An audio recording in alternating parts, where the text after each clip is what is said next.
নমস্কার, আমি অমৃতা। আমার চ্যানেলে আপনাদের স্বাগত। আজ আপনাদের পড়ে শোনাব শীর্ষেন্দু মুখোপাধ্যায়ের লেখা একটি গল্প, গঞ্জের মানুষ। রাজা ফকির চাঁদের ঢিপির ওপর দিনটা শেষ হয়ে গেল। একটা একা শিরীষ গাছ সিকিমাইল লম্বা ছায়া ফেলেছিল। সেই ছায়াটাকে গিলে ফেলল আঁধার রাতের বিশাল পাখির ছায়া। ফকির চাঁদের সাতঘরা মোহর আর বিস্তর সোনাদানা, হিরে জহরত সব ওই ঢিবির ভিতরে পোঁতা আছে। আর আছে ফকির চাঁদের আস্ত বসত বাড়িটা। ঢিবির ওপাশ দিয়ে রেল লাইন আর এপাশ দিয়ে রাস্তা, পাথরকুচি ছড়ানো, গাছগাছালির ছায়ায় ভরা।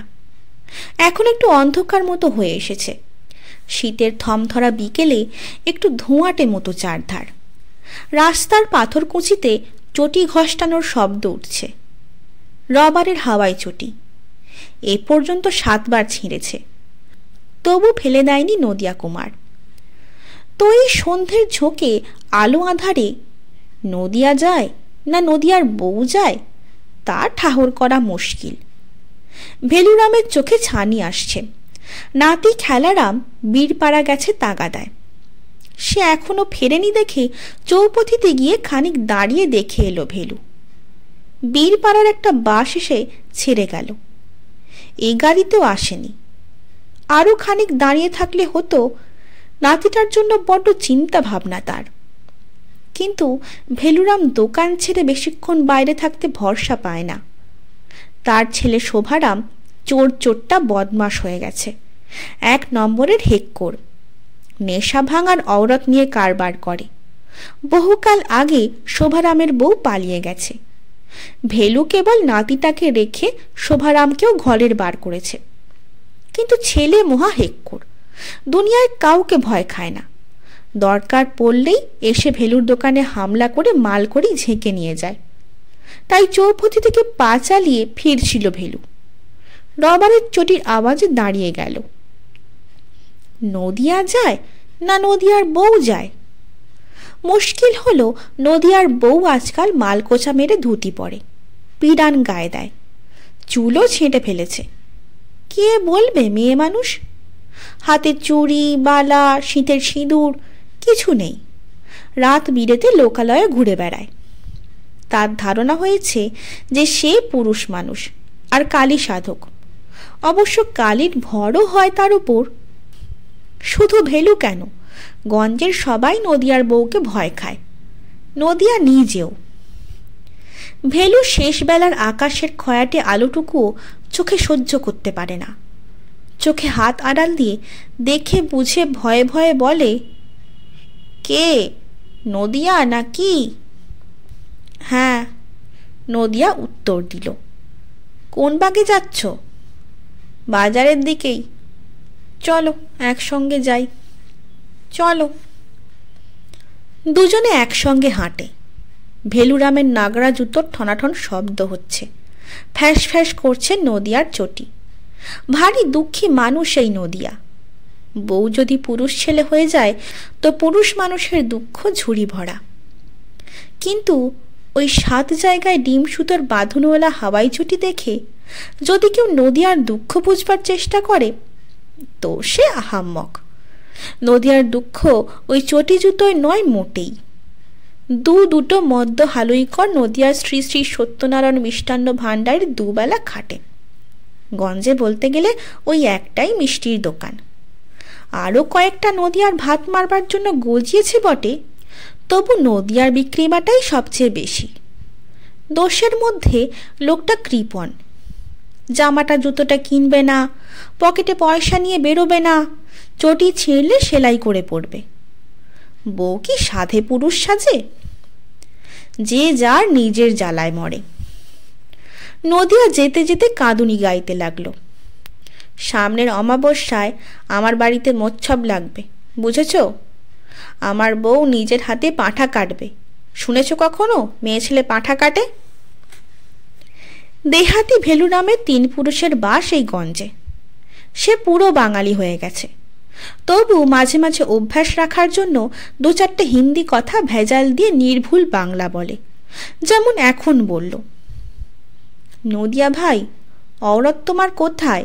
ও তো বেটা ছেলে হয়ে গেছে, সোচো মত। তুমি তো বলবেই আমি মরি সখ্যাত সলিলে তোমরা মাগনার মজা দেখছ। ভেলুরাম নাগরার শব্দে যথেষ্ট পৌরুষ ফুটিয়ে বলল, ও মেয়ে ছেলেকে সোজা রাখতে হলে 4 জুতি লাগাতে হয়। বলে থেমে গিয়ে নিজের একখানা পা তুলে পায়ের নাগরা নদিয়া কুমারকে দেখিয়ে বলল, এই শন জুতি চাই। কিন্তু তুমি জুতি লাগাবে কি? তোমার তো একজোড়া ভালো জুতিই নেই। ওরকম কুত্তার কানের মতো লটর পটর হাওয়াই চটি দিয়ে কি জুতো মারা যায়? রাখো রাখো। নদিয়া ধমকে ওঠে। শোভারামের মা যখন নোড়া তুলে তাড়া করেছিল তখন তো বাপু ন্যাজ দেখিয়েছিলে, বুড়ো ভাম কোথাকার। ভেলুরাম খুব হাসে। শোভারামের মা এখন আর বেঁচে নেই। নোড়া নিয়ে তাড়া করবার সেই সুখস্মৃতিতে ভারী আহ্লাদ আসে মনে, এত আহ্লাদ যে চোখে জল এসে যায় ভেলুরামের।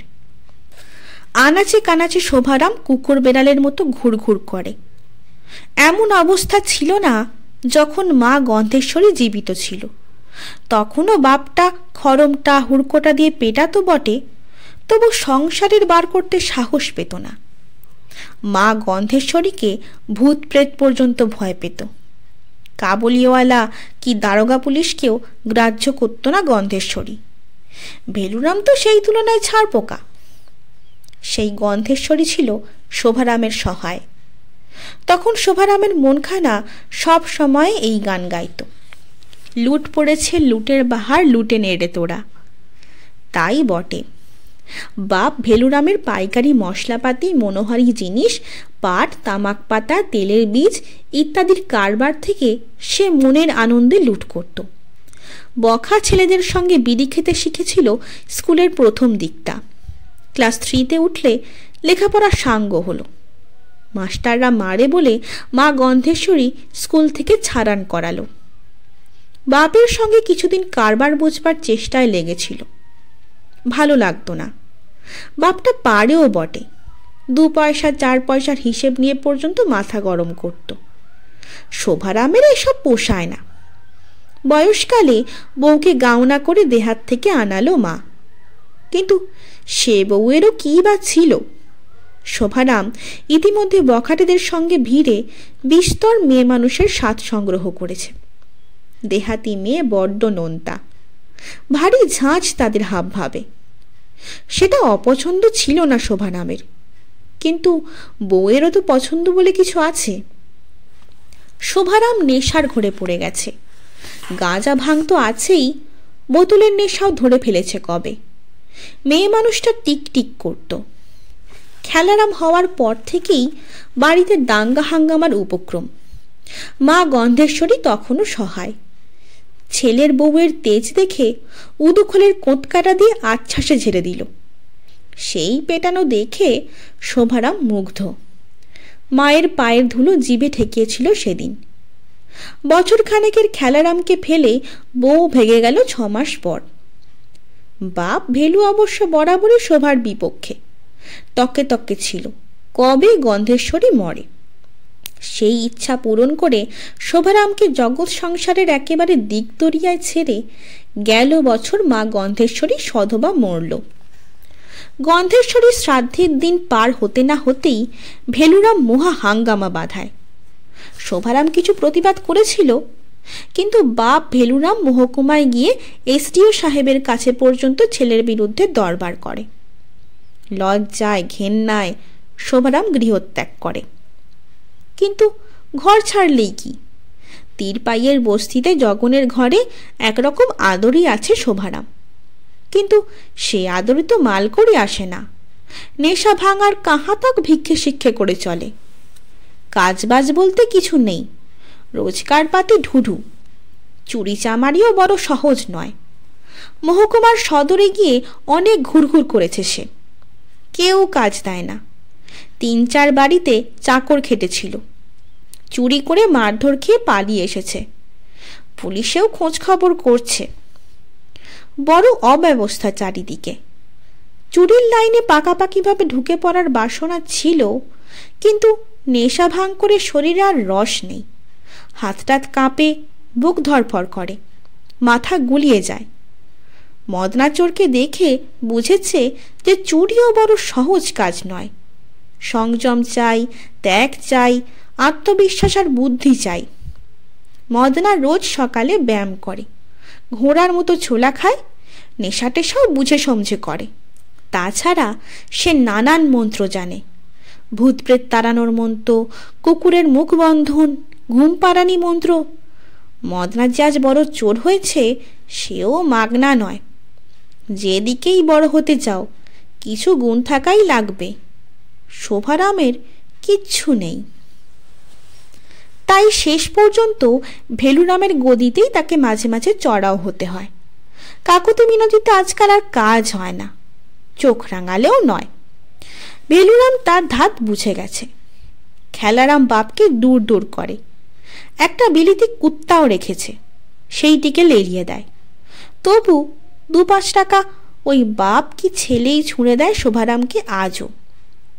সেই অপমানের পয়সা কুড়িয়ে নিয়ে আসে শোভারাম। চোখে জল আসে, তারই বাপ তারই ছেলে, পয়সাও হকের, তবু ভিক্ষে করে আনতে হয়। আজও গদির চারধারে ঘুরঘুর করে বাতাস শুঁকছিল শোভারাম। মশলাপাতির একটা ঝাঁঝালো গন্ধ এখানে। বাজারের পিছন সারির দোকান আর গুদামের জায়গাটা খুব নির্জন। খেলারামের কুকুরটা কাঠের দোতলার বারান্দা থেকে তাকে দেখতে পেয়ে চেঁচাচ্ছে। শোভারাম মুখ তুলে কুকুরটাকে দেখল। ভীষণ কুকুর। বলল, কুত্তার বাচ্চা কোথাকার। গদিতে খেলা বা ভেলু কেউ নেই, শুধু বুড়ো কর্মচারী বসে হিসাবের লাল খাতা খুলে শক্ত যোগ অঙ্ক কষছে। 2-4 জন খদ্দের মশা তাড়াচ্ছে, আর খেলারামের মাস্টার শ্রীপতি কর্মকার বসে আছে উদাসভাবে। শ্রীপতি মাস্টার লোকটি বড় ভালো, সারাদিন বসে কি যেন ভাবে।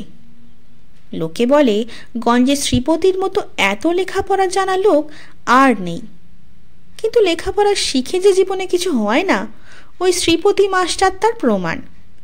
মাইনর স্কুলে সামান্য বেতনের মাস্টারি করে, আর গোমুখ্য ভেলুরামের নাতি গজমুখ্য শোভারামের ছেলে আকাটমুখ্য খেলারামকে রোজ সন্ধেবেলা 2 ঘন্টা পড়িয়ে মাস কাবারে বুঝি 50 টাকা পায়। আর ওই 2 ঘন্টায় ভেলুরাম গদিতে বসে না হোক 100খানেক টাকা নাফা রোজ ঘরে তুলছে। রাম রাম মাস্টারজি বলে শোভারাম গদির মধ্যে ঢুকে পড়ল। ভাবখানা এমন যে তারই গদি, রোজই সে এখানে যাতায়াত করে। কর্মচারীটা একবার মুখ গম্ভীর করে তাকালো। হাতের কাছেই ক্যাশ বাক্স, কিন্তু ওতে কিচ্ছু নেই। শোভা জানে, থাকলেও ক্যাশ বাক্স তালা দেওয়া। আসল মালকড়ি লম্বা গেঁজের মধ্যে ভেলুরামের কোমরে পেঁচানো থাকে।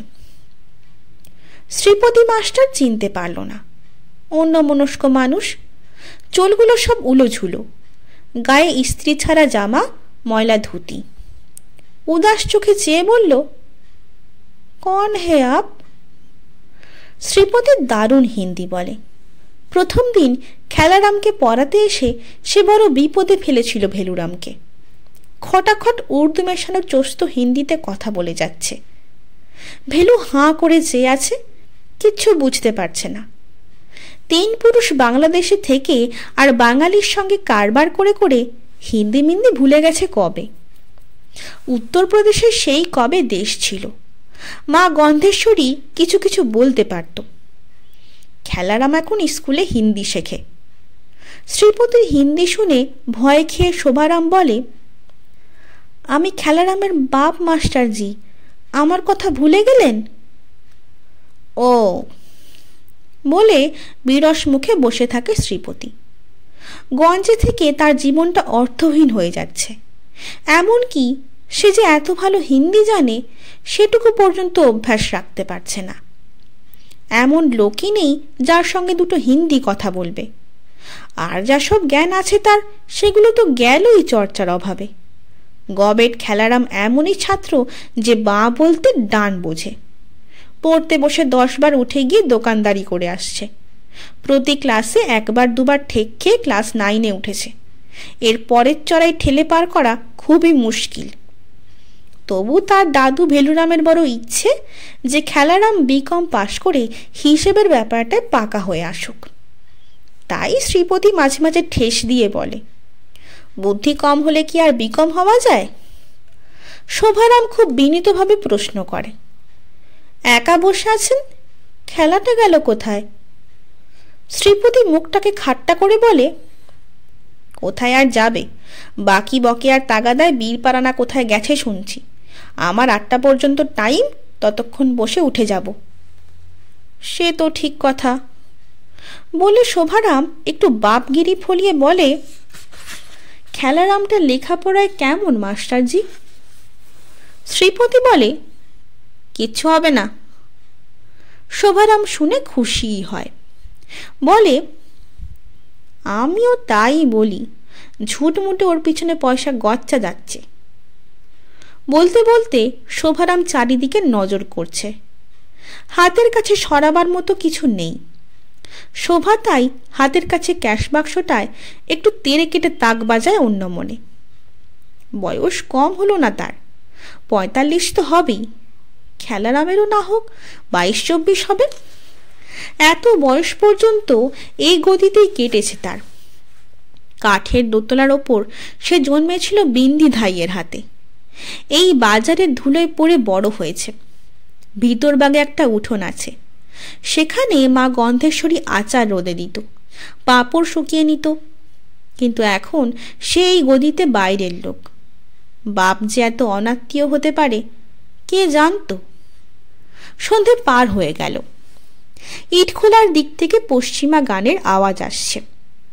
সাজবাজারে কিছু লোক নদীর মাছ কিনতে এসে বক বক করছে। তাছাড়া বাজারটা এখন বেশ চুপচাপ। শীতটা সদ্য এসেছে, এবার জোর শীত পড়বে মনে হয়। গায়ের মোটা সুতির চাদরটা খুলে আবার ভালো করে জড়ায় শোভারাম। এইসব গায়ের বস্ত্র দিয়ে শীত আটকানোয় সে বিশ্বাসী নয়। শীত ছেড়ে ফেলতে 1 নম্বরই চাপানের মতো আর কি আছে? না হয় 1 ছিলিম বোম ভোলানাথ বলে টেনে বসে থাকো। মা গন্ধেশ্বরীর হাতে ঠ্যাঙা খেয়ে চোর বেড়াল যেমন লাফিয়ে পালাতো, শীতও তেমনই পালাবে।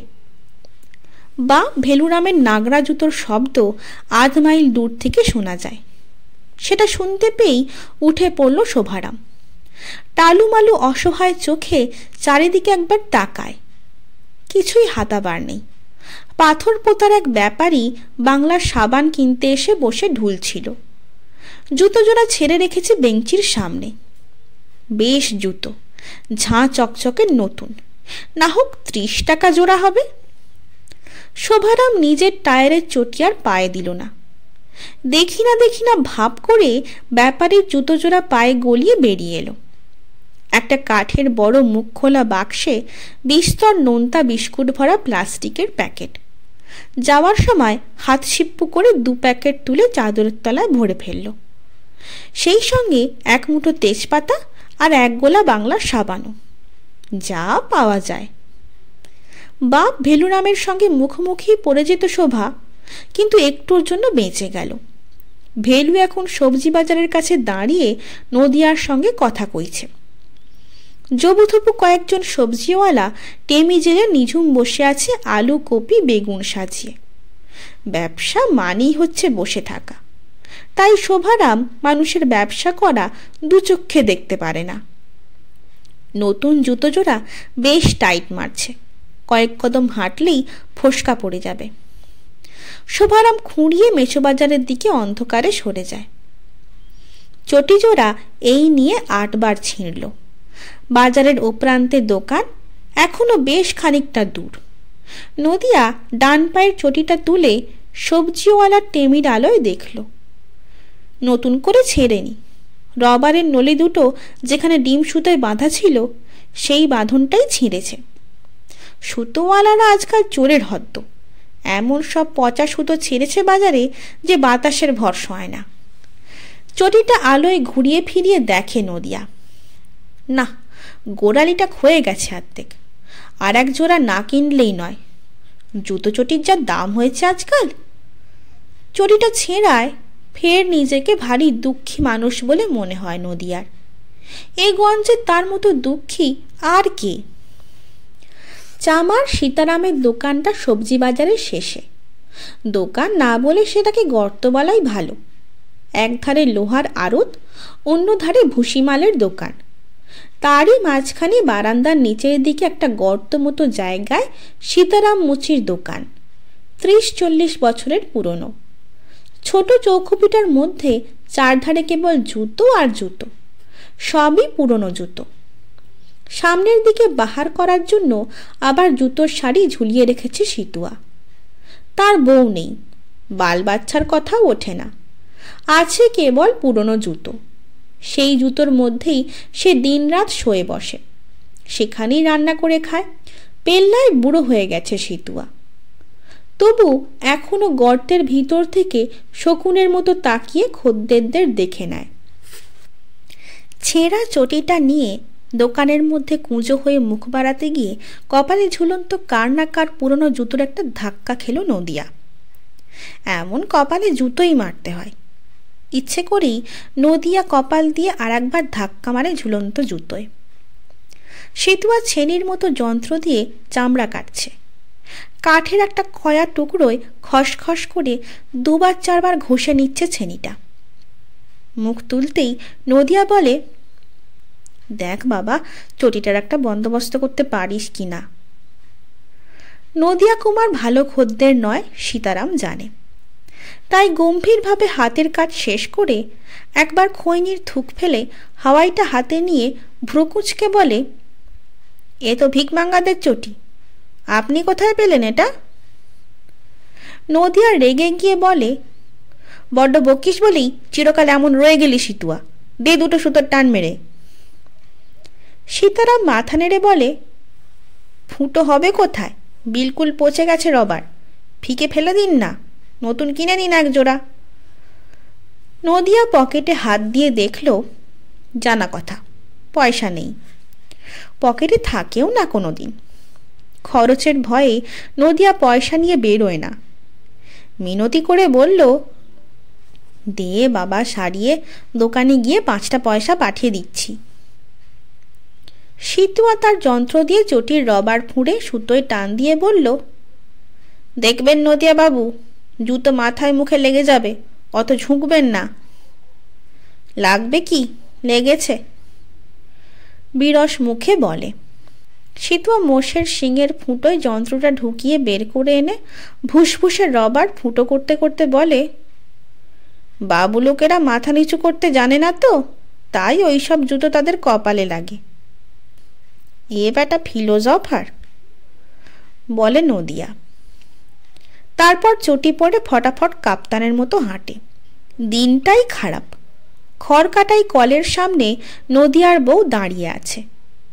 দৃশ্যটা আগে সহ্য হতো না, আজকাল সয়ে গেছে। বউয়ের চেহারা দেখলে ভিড়মি খেতে হয়।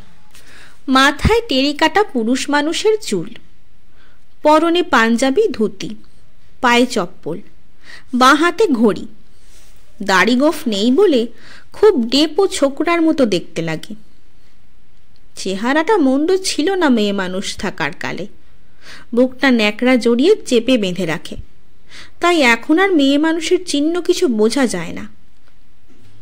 বউকে দেখে একটা দীর্ঘশ্বাস ছাড়ে নদিয়া, মুখটা অন্য ধারে ঘুরিয়ে নেয়। সেই ঘটনার পর বছর ঘুরে গেছে। একদিন মাঝরাতে দুঃস্বপ্ন দেখছিল নদিয়া। সময় খারাপ পড়লে মানুষ স্বপ্নটাও ভালো দেখে না। তো সেই দুঃস্বপ্নের মধ্যেই একটা লাথি খেয়ে জেগে উঠে হাঁ করে রইল।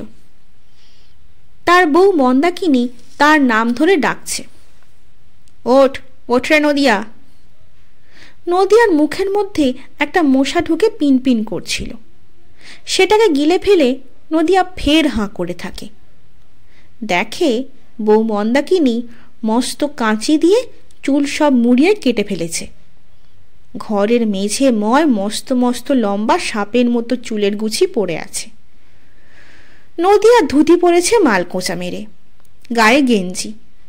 তাকে জেগে উঠতে দেখে হাতের কাঁচিটা নেড়ে বলল, খবরদার, আজ থেকে আর আমাকে মেয়ে মানুষ ভাববি না।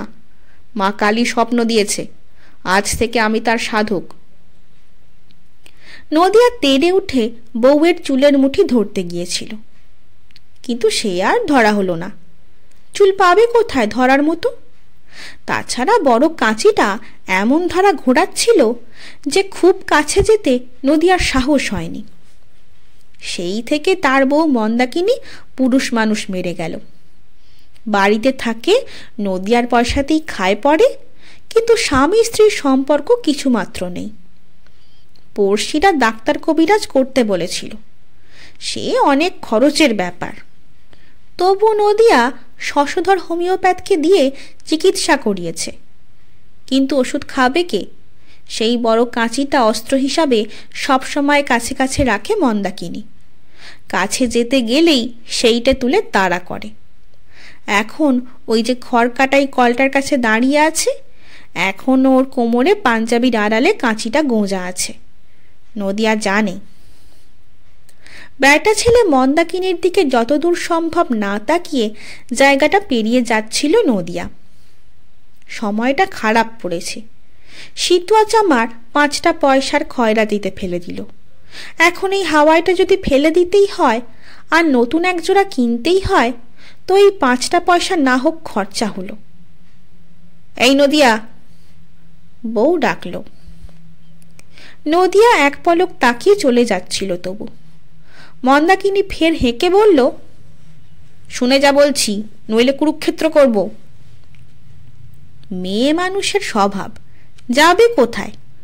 ঝগড়ার ভয় দেখাচ্ছে। তবু নদিয়া কান পাততে উৎসাহ পায় না। ফকির চাঁদের ঢিবির ওপর নাকি মায়ের মন্দির তুলে দিতে হবে। মায়ের স্বপ্নাদেশ হয়েছে, প্রায়ই হয়। এসব কথা কানে তোলে কোন আহাম্মক? মন্দাকিনী পিছন থেকে এসে পিরান টেনে ধরল। ঘন শ্বাস ফেলে বলল, তোরটা খাবে কে শুনি? ছেলে নেই, পুলে নেই, নিবংশ হারামজাদা। কবে থেকে মায়ের মন্দিরের জন্য 10,000 টাকা চেয়ে রেখেছি, রক্তবমি হয়ে মরবি যে। ফস করে নদিয়ার মাথায় বুদ্ধি আসে। বাঁই করে ঘুরে মুখোমুখি তাকিয়ে বলে, ছেলেপুলে নেই তো কি হবে? হবে? ভারী অবাক হয় মন্দাকিনী। কাছির জন্যই বুঝি কোমরে হাত চালিয়ে দেয়। আলবাত হবে। সদরে মেয়ে দেখে এসেছি, বৈশাখে বিয়ে করব। দেখিস তখন হয় কি না হয়। তোর মতো বাজা কিনা সবাই। এত অবাক হয় মন্দাকিনী যে আর বলার নয়। কাছিটা টেনে বার করতে পর্যন্ত পারে না। তার মুঠি আলগা হয়ে নদিয়ার পিরানের কোণটা খসে যায়, আর নদিয়া চটি ফটফটিয়ে হাঁটে। না, নদিয়ার মতো দুঃখী আর নেই। দোকানে এসে দেখে ভেলুর অপদার্থ ছেলে শোভারাম চায়ের ভাঁড় হাতে বসে আছে। দৃশ্যটা দেখেই নিজের দুঃখের ব্যাপকতা বুঝতে পারে নদিয়া। ওই যে চায়ের ভাঁড়, ওর দাম কখনো উসুল হবে না। গঞ্জের 1 নম্বর হেক্কর হলো ওই শোভারাম। খাবে, খাতায়ও লেখাবে, কিন্তু কোনোদিন দাম শুধবে না। বেশি কিছু বলাও যায় না। কবে রাত বিরেতে এসে দলবল নিয়ে চড়াও হয়। বাবা কেলে পুরনো তুষের চাদরটা গা থেকে খুলে সযত্নে ভাঁজ করে রাখল নদিয়া। পা ধুয়ে এসে ছোট্ট চৌকির ওপর বিছানায় ক্যাশ বাক্স নিয়ে বসল। টিকে ধরিয়ে পেতলের ধূপদানিতে ধোঁয়া করে অনেকক্ষণ গণেশ বাবাকে প্রণাম ঠুকল। শীতে খদ্দের বেশি ভেড়ে না, দোকান ফাঁকাই। নদিয়া ভারী দুঃখী মানুষ। ঠাকুর পেন্ডাম ভালো করে শেষও হয়নি। শোভারামটা চটির খোঁটা দিল। ইয়ে কি গো নদিয়াদা, তোমার চটির হালটা এরকম হলো কবে? এ পরে বেড়াও নাকি? খবরদার রবারের চটি পরো না, চোখ খারাপ হয়। আর ওই কুকুরে খাওয়া চটি ভদ্রলোকে পরে। শোভারামের পায়ে নতুন জুতো। নদিয়া আর চোখে দেখে, বেশ বাহারি জুতো। চামড়ার ওপরে মাছের আঁশের মতো নকশা তোলা। রংটাও ভালো। নদিয়ারই সময় খারাপ পড়ে গেছে। শ্বাস ফেলে বলে, নতুন কিনলি বুঝি জুতো জোড়া? শোভারাম বিস্তর রং ঠং দেখিয়ে বলে, ঠিক কেনা নয় বটে। শোভারাম ভেবে চিন্তেই বলে, কারণ সে নিজের পয়সায় জুতো কিনেছে এটা নদিয়া বিশ্বাস নাও করতে পারে। নদিয়া রসিকতা করে বলে, কিনিসনি? তবে কি শ্বশুরবাড়ি থেকে পেলি, নাকি শেষ অবধি জুতো চুরি পর্যন্ত শুরু করেছিস? অপমানটা হজম করে শোভারাম, কিন্তু লোক চড়িয়েই শেখায়, খামোখা চোটে লাভ কি? ভালো মানুষের মতো বলে, না গো নদিয়াদা, সেসব নয়। গেল হপ্তায় বৈরাগী মণ্ডলের হয়ে সদরে একটা সাক্ষী দিয়ে এলাম। টায়ারের চটিটা ফেঁসে গিয়েছিল হোঁচট খেয়ে, তো বৈরাগী মণ্ডল জুতো জোড়া কিনে দিল। কিন্তু তখন তাড়াহুড়োয় খেয়াল করিনি, মনে হচ্ছে এক সাইজ ছোট কিনে ফেলেছি। বেদম টাইট হচ্ছে, দেখো তো তোমার পায়ে লাগে কি না। বলে শোভা জুতো খুলে এগিয়ে দেয়। নদিয়া উদাস হয়ে বলে, লাগলেই কি, ওসব বাবুগিরি কি আমাদের পোষায়? শোভারাম অভিমান ভরে বলে, তুমি চিরটা কাল একরকম রয়ে গেলে নদিয়াদা, তাই তো তোমার বউ ওরকম ধারা বেটা ছেলে হয়ে গেল। নাও তো পরে দেখো, পায়ে লাগলে এমনিই দিয়ে দেব। 30 টাকায় কেনা, তা সে কত টাকা জলে যায়, পরে দেখো। নদিয়া এবার একটু নড়ে, বলে, কত টাকায় বললি? শোভারাম হাসে, বলে, 30 টাকা। মূর্ছা যেও না শুনে, ওর কমে আজকাল জুতো হয় না। নদিয়া উঠে এসে জুতো জোড়া পায়ে দিল। পাম্পশুর মতোই, কিন্তু ঠিক পাম্পশু নয়, বেশ নরম চামড়া। 2-4 পা হেঁটে দেখল নদিয়া, আরে বা, দেব্যি ফিট করেছে তো। এই শীতে পায়ে বড় কষ্ট, চামড়া ফেটে হাঁ করে থাকে, ভিতরে ঘা, তাতে ধুলো ময়লা ঢুকে কষ্ট হয়। তাছাড়া পাথর কুচি রাস্তার অসমান জমিতে পা পড়লে হাওয়াই চটিতে কিছু আটকায় না, ব্রহ্মরন্ধ্র পর্যন্ত ঝিলিক দিয়ে ওঠে যন্ত্রণায়। এই জুতো জোড়া পরেই নদিয়া টের পেল আরাম কাকে বলে। পায়ে গলিয়ে নিলেই পা দুখানা ঘরবন্দি হয়ে গেল। ধুলো ময়লা, পাথরকুচি কিংবা শীত কিছুই করতে পারবে না। শোভারাম খুশি হয়ে বলে, বাগো নদিয়াদা, জুতো চোরা যেন তোমার জন্যই জন্মেছিল। আমাদের ছোট লোকই পায়ে কি আর ওসব পোষায়? তুমি রেখে দাও, আমি না হয় এক জোড়া টায়ারের চটি কিনে নেব। বাজারের ওদিকে মাহিন্দির টায়ারের চটির পাহাড় নিয়ে বসে আছে। নদিয়া একটু দ্বিধা করে বললে, টায়ারের চটি কি সস্তা নাকি রে? হলে বরং আমিও এক জোড়া। আরে না না, শোভারাম মাথা নেড়ে বলে, সে বড় শক্ত জিনিস, তোমার পায়ে দিলে ফোসকা পড়ে কেলেঙ্কারি হবে। কড়া আর জীবনে সারবে না, ওসব কুলি মজুরের জিনিস। তুমি এটাই রেখে দাও, যা হোক 10-20 টাকা দিয়ে দিও, তোমার ধর্মে যা হয়। সঙ্গে সঙ্গে নদিয়া জুতো জোড়া খুলে ফেলে বলে, ও বাবা, বলিস কি সব বনিসের কথা? ডাকাত কোথাকার! 10-20 টাকা পায়ের পিছনে খরচ, আমি 8 টাকার ধুতি পরি। শোভারাম অপলকে খানিকক্ষণ চেয়ে থাকে নদিয়ার দিকে, তারপর খুব ধীরে বলে, তোমার লাভের গুড় পিঁপড়ে খাবে নদিয়াদা। ফৌত হয়ে যাওয়ার আগে নিজের আত্মাটাকে একটু ঠান্ডা করো। খাও না পরো না, ও কিরকম ধারা রোগী তুমি। দুনিয়ার কত কি আরামের জিনিস চমকাচ্ছে, তুমি কেবল নিভে যাচ্ছ। নদিয়া না না করে, আবার জুতোটা তার বড্ড ভালোও লেগেছে। ফের ছাড়া জুতো পায়ে পড়ে দেখে, বড় বাহার, আরামও কম কি। সেই কবে ছেলেবেলায় বাবা জুতো কিনে দিত, তখন পড়েছে। নিজে রোজগার করতে নেমে আর পড়েনি। বলল, 10 টাকা যে বড্ড বেজায় দাম চাইছিস রে। 10 কি বলছো, 20 টাকা না হয় 15ই দিও, সেও মাগনাই হলো প্রায়। নেহাত জুতো জোড়া আমার ছোট হয় আর তোমারও ফিট করে গেল, নইলে এখনো বাজার ঘুরলে 20-25 টাকায় বেচতে পারি। 12 টাকা দেব, ওই শেষ কথা, যা ও মাসে নিবি। হা হা করে হাসে শোভারাম, বলে, 12? তার চেয়ে এমনি নাও না, ভেলুরামের ব্যাটটা অনেক টাকা দেখেছে, বুঝলে নদিয়াদা। সব শেষে 13 টাকায় রফা হলো। তাতে অবশ্য শোভারামের এক তিলও ক্ষতি নেই, যত তাড়াতাড়ি মাল পাচার করা যায়। নইলে বাংলা সাবান কিনতে আসা দোকানদারটা বাজারময় হাল্লা চিল্লা ফেলে দেবে। নগদ 13 টাকা নিয়ে শোভারাম অন্ধকারে সাঁত করে মিলিয়ে গেল। নদিয়া জুতো জোড়া লুকিয়ে ফেলল চৌকির পাশের ছায়ায়। বলা যায় না, শোভারাম শালা চোরাই মাল যদি গোছিয়ে দিয়ে থাকে তো ফ্যাসাদ হতে পারে। থাক একটু লুকোনো, নদিয়ার পায়ে দেখলে কেউ আর পরে সন্দেহ করতে পারবে না। দোকানের কর্মচারীটা ওদিকে বসে আগুন পোহাচ্ছিল, সব শুনেছি কিনা কে জানে। নদিয়ার কোনো কাজই তো সহজ পথে হয় না, সবই কেমন যেন রাহুগ্রস্ত। তার মতো দুঃখী নদী একটা দীর্ঘশ্বাস ছাড়ে, আর চোখে একবার জুতো জোড়াটা দেখে নেয়, মিটমিটিয়ে হাসে।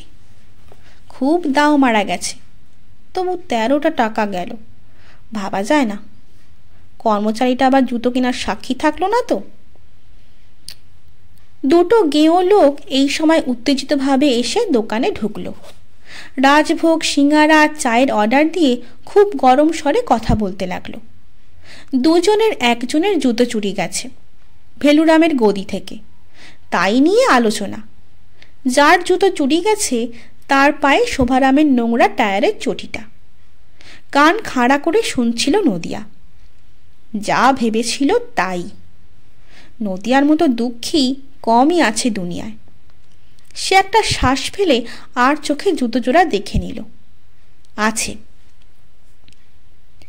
শ্রীপতি 7:30টায় উঠতে যাচ্ছিল। এ সময় দেখে অন্ধকার ফুঁড়ে গরিলাটা গদিতে উঠে আসছে। 22-23 বছরের আই জোয়ান চেহারা, যেমন মাথায় উঁচু তেমনি পেল্লাই শরীর। এই হলো তার ছাত্র খেলারাম। চেহারা পেল্লাই হলে কি হবে, ইঁদুর যেমন বেড়ালকে ডরায় তেমনি মাস্টারজিকে ভয় পায় খেলা। মাস্টারজি শটাং ফটাং ইংরাজি বলি ছাড়ে, কষাকষ হিন্দি বলে। খেলা তার কিছু বোঝে না। গরিলাটাকে দেখে ভারী বিরক্ত হয় শ্রীপতি।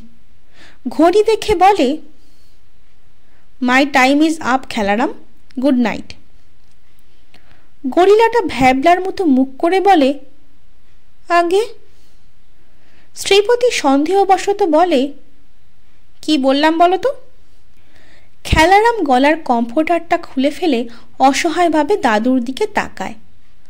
ভেলুরাম গদির ওপর বসে ছানি পড়া বড় চোখে নাতির দিকে ভ্রু কুঁচকে বলে, বল। খেলারাম ঘামতে থাকে। শ্রীপতি আনমনে বলে, কিচ্ছু হবে না। গরিলাটার বাবা একটু আগে চোখের সামনে দিয়ে একজোড়া জুতো চুরি করে পালিয়ে গেল। একই তো রক্ত। মাথা নেড়ে শ্রীপতি বাজারে কুয়াশায় নেমে গেল। তার ভিতরে কত বিদ্যে গিজ গিজ করছে, কাউকে দেওয়ার নেই। আস্তে আস্তেই শুনল দাদু ফেলুরাম নাতি খেলারামকে খুব ডাঁটছে। কোথায় সারাটা দিন লেগেছিল চুহা কোথাকার? বীরপাড়া থেকে আসতে এত দেরি হয়? 50 টাকার মাস্টার বসে বসে চলে গেল, জুতো চোরের ব্যাটা। বাজারটা এখন নিঝুম কুয়াশার মাখা, একটু খয়াটে জ্যোৎস্নাও উঠেছে। বাতাসে একটু আষ্টে গন্ধ পায় শ্রীপতি মেছো বাজার পেরোবার সময়। তখনও কিছু লোক নদীর টাটকা মাছ নিয়ে বেচবার জন্য বসে আছে কুপি জ্বালিয়ে। এইসব লোকেরা শেলি কিডস পড়েনি, শেক্সপিয়ারের নামও জানে না। ডাস ক্যাপিটাল কিংবা রবি ঠাকুর কি বস্তু তা জানা নেই। আশ্চর্য, তবু বেশ বেঁচে বর্তে আছে। তবে কি ওসবই জীবনের বাহুল্য শৌখিনতা মাত্র? না হলেও চলে। সত্য বটে, একবার একজন অধ্যাপক শ্রীপতিকে বলেছিলেন, ইনফরমেশন মানেই কিন্তু জ্ঞান নয়। যে লোকটা টকাটক নানা ইনফরমেশন দিতে পারে তাকে জ্ঞানই মনে করো না। যার উপলব্ধি নেই, দর্শন নেই, সে বিদ্যের বোঝা বয় বলদের মতো।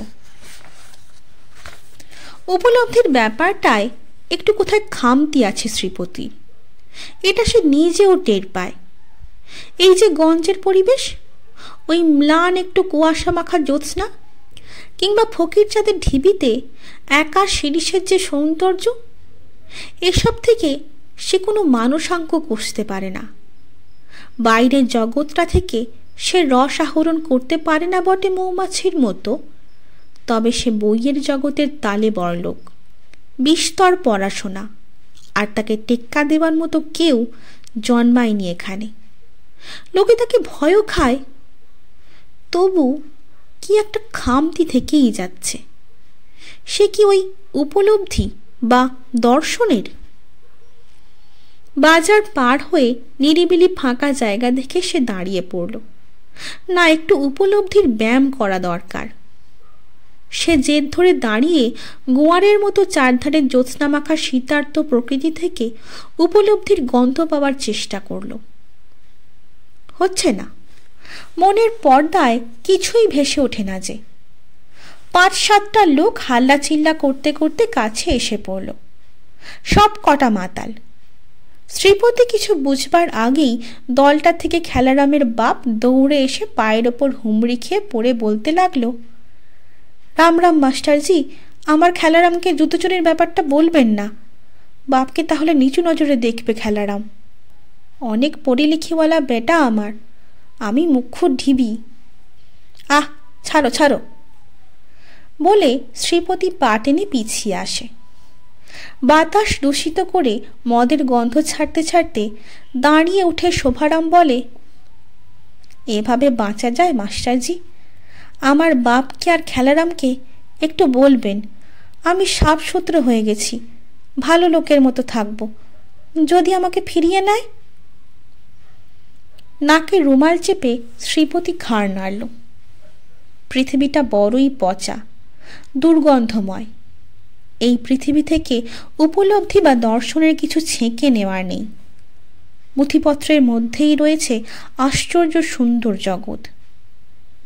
লোকগুলো কোদাল গাঁইতি নিয়ে কোথায় যেন যাচ্ছে। যাওয়ার সময় শোভারাম হাত জোর করে বলল, আশীর্বাদ করবেন মাস্টারজি, ফকির চাঁদের ঢিবি খুঁড়তে যাচ্ছি আমরা, যেন কিছু পাই। গম্ভীরভাবে শ্রীপতি বললে, আজ পর্যন্ত বিস্তর হাঘরে ফকির চাঁদের ঢিবিতে খোঁড়াখুঁড়ি করেছে। সকলেরই আশা সাতঘরা মোহর আর বিস্তর হিরে জহরত একদিন ওখান থেকে বেরোবেই। পেল্লায় ঢিবি খুঁড়ে শেষ হয় না। আজ পর্যন্ত সাপ, ব্যাঙ আর ইট পাথর ছাড়া কিছুই বেরোয়নি। তবু অভাব পড়লেই কিছু লোক গিয়ে ঢিবিটা খুঁড়তে লেগে যায়। নদিয়া কুমার তার দুঃখের কথা ভাবতে ভাবতে দোকানের ঝাঁপ ফেলছিল। নতুন জুতো জোড়া পুরনো খবরের কাগজে জড়িয়ে র্যাপারের তলায় বগলসাই করে নিয়েছে। পায়ের পুরনো হাওয়াই চটাস পটাস শব্দ করে বোধহয় নদিয়াকেই গালমন্দ করছিল। করবেই, সময় খারাপ পড়লে সবাই ওরকম করে। খুব একটা সাদাটে ভাব চারিদিকে, কুয়াশায় জ্যোৎস্নায় যেন দুধে মুড়িতে মাখামাখি হয়ে আছে। পাকা মর্তমানের মতো চাঁদ ঝুলছে আকাশে। পায়ের ফাটা জায়গাগুলোয় শীত সেঁধ হচ্ছে। ভালো করে তুষের চাদরটায় মাথা মুখ ঢেকে হাঁটছিল নদিয়া। চৌপতির কাছে বাড়ি। মাঝপথে ফকির চাঁদের ঢিবিতে কারা যেন গোপনে কি সব করছে। 2-4টে ছায়া ছায়া লোকজন দেখা গেল। নদিয়া কদমের জোর বাড়ায়। কোমরের গেঁজেতে বিক্রি বাটার টাকা রয়েছে। দিনকাল ভালো নয়, কপালটাও খারাপ যাচ্ছে। কেবল মাঝে মাঝে নতুন জুতো জোড়ার কথা ভেবে এত দুঃখেও ফুকফাক করে শখের হাসি হেসে ফেলছে নদিয়া। বেশ হয়েছে জুতো জোড়া, 10 বাদ দিয়ে পড়বে।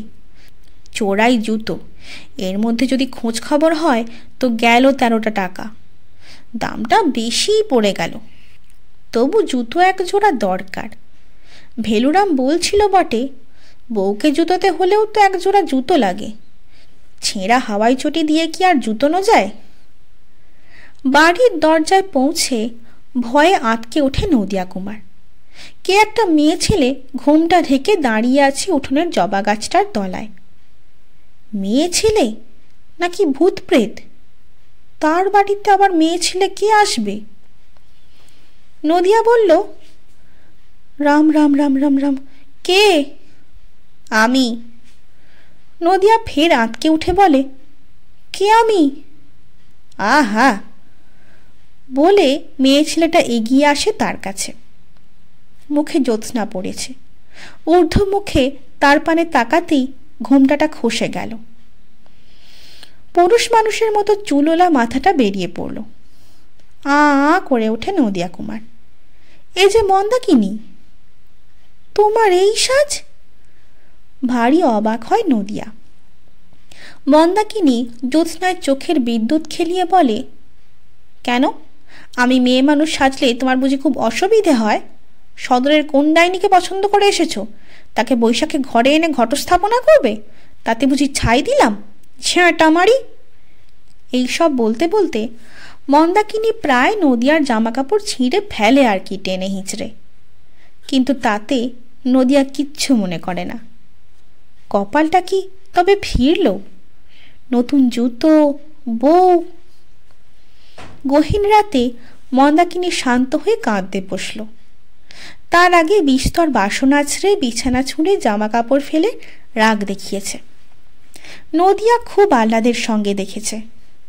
বছরটাক আগে তো এরকমই ছিল মন্দাকিনী, এই রকমই অশান্তি করত। মন্দাকিনী কাঁদছে দেখে নদিয়া বলে, কাঁদো কেন? ঝাল তো অনেক ঝাড়লে। আমি বড় দুঃখী লোক, কেঁদো না। মন্দাকিনী জল ভরা চোখে কটাক্ষ হেনে বলে, এখন আমি চুল পাবো কোথায়? কত লম্বা চুল ছিল আমার। তুমি কি এখন আর আমাকে ভালোবাসবে চুল ছাড়া? দূর মাগি। নদিয়া আদর করে বলে, চুলে কি যায় আসে? ভোর রাত পর্যন্ত সাত মাতালে ঢিবি খুঁড়ে পেল্লায় হাঁ বের করে ফেলেছে। শেষ পর্যন্ত অবশ্য কাল কোদাল যেন ঠং করে লাগলো পেতলের কলসি বা ঘড়ার গায়ে। দ্বিগুণ উদ্যমে সবাই খুঁড়তে লাগলো আরও। হ্যাঁ, সকলের কোদালেই ঠনাঠন ধাতুখণ্ডের আওয়াজ বেরোচ্ছে। জয় মা কালী, জয় মা দুর্গা, জয় মা দুর্গতি নাশিনী। সাত মাতালের বুকের ভিতরে জ্যোৎস্নার ভাষাভাষী। সাত মাতাল এলোপাথারি কোদাল, গাইতি আর শাবল চালিয়ে যেতে লাগলো। ভোর হতে আর দেরি নেই। শোভারাম আর তার স্যাঙ্গারদের রাতও বুঝি কেটে গেল। বেরোচ্ছে বেরোচ্ছে, অল্প অল্প মাটি সরে আর বস্তুটা বেরোয়। কি এটা? অন্ধকারে ঠিক ঠাহর হয় না। তবে ঘড়া বা কলসি নয়, তার চেয়ে ঢের ঢের বড় জিনিস। ফকির চাঁদের বসত বাড়িটা নাকি? খোঁড়াখুঁড়ি চলতেই থাকে। হাতে ফোসকা, গায়ে এই শীতেও সপসপে ঘাম। কেউ জিরোতে চাইছে না। নেশা কেটে গিয়ে অন্যরকম নেশা ধরে গেছে। ভোরের আবছা আলোয় অবশেষে বস্তুটা দেখা গেল স্পষ্ট। সাত মাতাল চারধারে ঘিরে দাঁড়িয়ে দেখে, একটা কবেকার পুরনো রেলের মালগাড়ির পাঁজর আধখানা জেগে আছে মাটির ওপর। কবে বুঝি ডিরেইল হয়ে পড়েছিল এইখানে। জং ধরা লোহা হলদে রং ধরেছে। কেউ কোনো কথা বলল না, হেদিয়ে পড়েছে। খুব ভোরে খেলারামকে তুলে পড়তে বসিয়েছে ভেলুরাম। খেলা দুলে দুলে ইংরেজি পড়ছে। গদির পাশ দিয়ে হাঁ ক্লান্ত মাটিমাখা সাত মাতাল ফিরে যাচ্ছে। তাদের মধ্যে একজন শোভারাম। একটু দাঁড়িয়ে খেলারামের ইংরেজি পড়া শুনল। খুব জোর পড়ছে খেলা। ব্যাটা বোধ হয় ভদ্রলোক হবে একটা। ভেবে এত দুঃখের মধ্যেও ঠিক করে একটু হেসে ফেলল শোভারাম। শুনছিলেন শীর্ষেন্দু মুখোপাধ্যায়ের লেখা একটি গল্প, গঞ্জের মানুষ। গল্প পাঠ কেমন লাগছে তা আমাকে কমেন্টের মাধ্যমে জানান। যদি ভালো লাগে তবে লাইক, শেয়ার এবং সাবস্ক্রাইব করে পাশে থাকবেন। ধন্যবাদ। নমস্কার।